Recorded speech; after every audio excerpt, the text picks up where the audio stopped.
Today is Friday, Parashat Devarim, and the Shabbat is also called Shabbat Chazon, named after the first word of the Haftarah that we'll read tomorrow. Next week is Shavua Shechal Bo Tisha B'Av. This is the week that Tisha B'Av happens in it.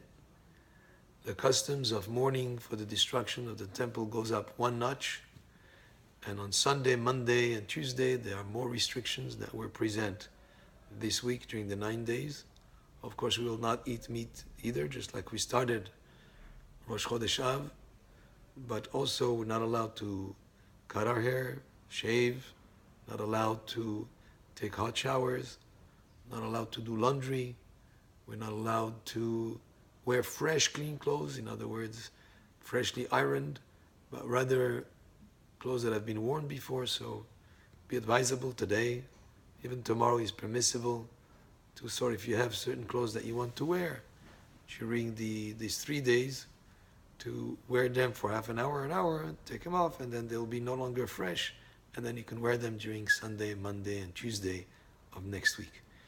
On the day of Tisha B'Av, which starts actually the night before, it starts on Monday evening at sunset, all the way until the stars are out on Tuesday, there are 5 restrictions: not allowed to eat, not allowed to drink, not allowed to wash, not even your hands.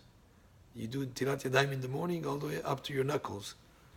The Kohanim, when they do Pirkat Kohanim, are allowed to wash all the way to the wrist. But the rest of the people, when they wash their hands, even in the morning, only up to the knuckles. Of course, if the hands are dirty, then you're allowed to wash them off to remove the dirt.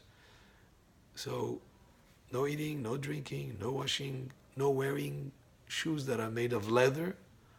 Let's say you can wear shoes that are made of material or rubber, and also no conjugal relations. And these restrictions apply both to the night as well as during the day.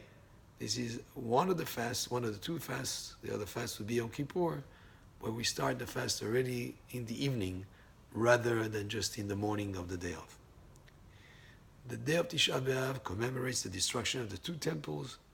There were the other calamities that happened in our history on that same calendar date, one of them being the expulsion of the Jews from Spain. But let us remember that the first time in the Torah mentioned about this date being a date that is a harsh date is when the Meraglim, when the spies came back from the land of Canaan. 12 spies went, 1 representing each of the tribes. 2 gave a positive report, Yoshua bin Nun and Caleb ben Yefuneh, but the other 10 gave a negative report about the land of the Canaan. They implanted a negative prejudice on the land of the Canaan. They spoke negatively, they said Lashon Hara. Even though it was not Lashon Hara about a person, just about the land, this shows us the grave consequences of Lashon Hara. The people started crying because they thought that this is horrible, of going to the land where they would be, there were giants that will win against them. They'll never be able to conquer the land. It was something that was very scary. They started crying, and they were told because they cried tears in vain, they will actually cry on the night of Tisha, tears for a reason, which is the destruction of the temple, the first and the second temple.